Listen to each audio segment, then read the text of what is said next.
une des infos effectivement, qu'on a relevées, une des actualités qu'on a relevées cette semaine, c'est la sortie ce mercredi, la sortie officielle du film, documentaire. Donc c'est un long métrage qui s'appelle Hold Up.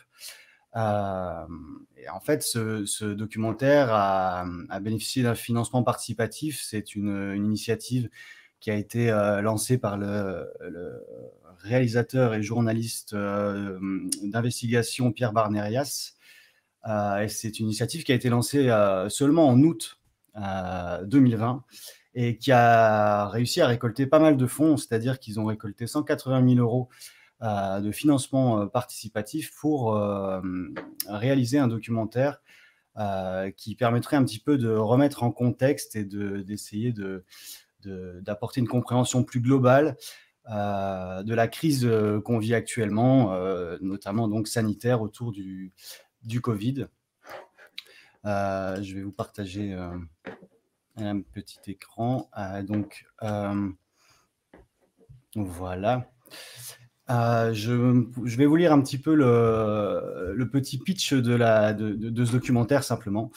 La pandémie de la Covid-19 a donné lieu à des échanges contradictoires entre médecins, spécialistes, professeurs, hommes politiques et experts, le tout orchestré et alimenté par le feu nourri des médias.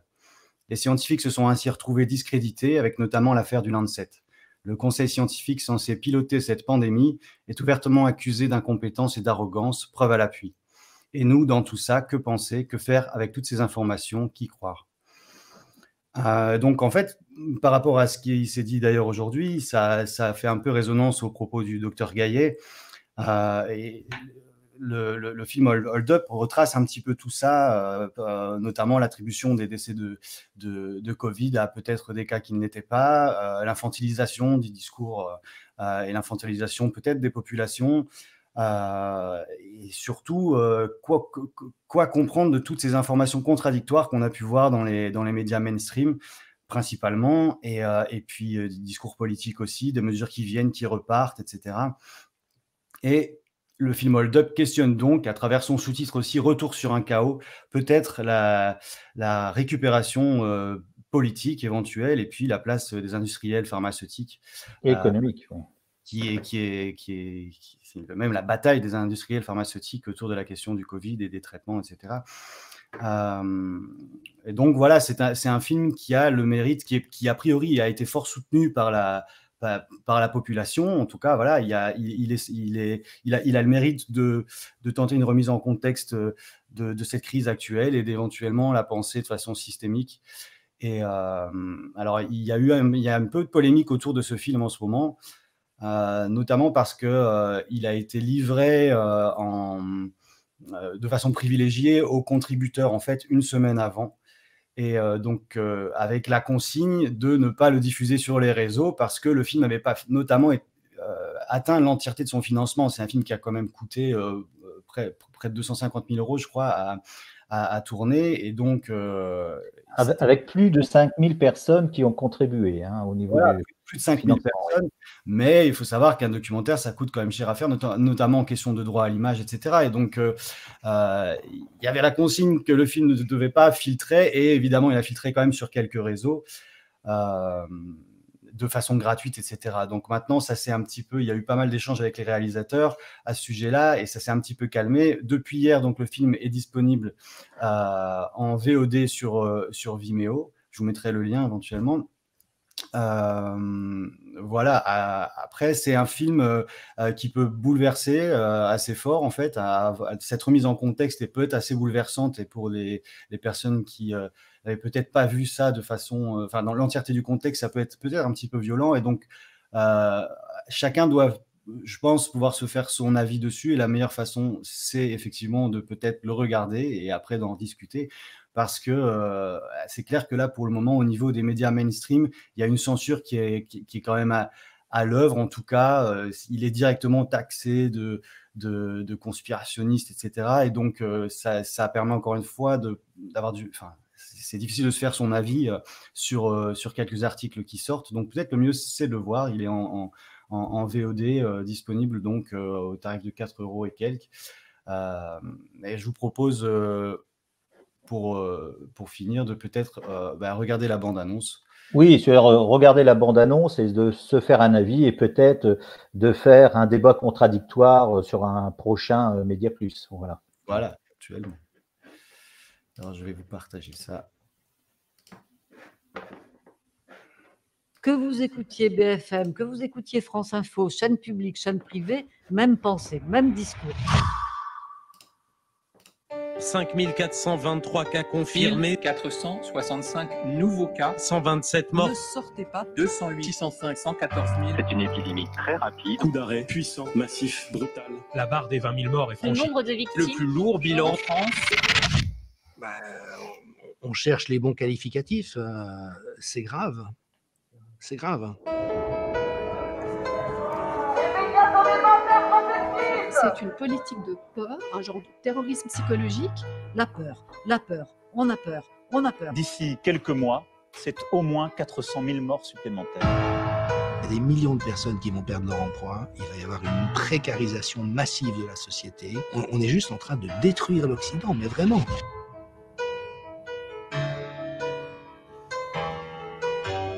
La seule question qui vaut, c'est comment est-ce qu'on peut expliquer cette surenchère de mesures expérimentales, confinement d'une population saine, jamais fait auparavant, port du masque généralisé à des personnes en bonne santé, jamais fait auparavant. Parce que le masque, les études montrent que ça marche pas trop là-dessus. Accélération d'une procédure de mise au point vaccinale, sautant les phases 3, jamais fait auparavant. C'est un objectif politique, ce n'est pas un objectif médical. Normalcy only returns when we've largely vaccinated the entire global population. But also there will be a surprise outbreak. I think you can probably forgive one lockdown. 2 lockdowns are much harder to forgive. Chaque fois que nous perdons une part de liberté au nom de la sécurité, au nom de la santé, on ne les retrouve plus.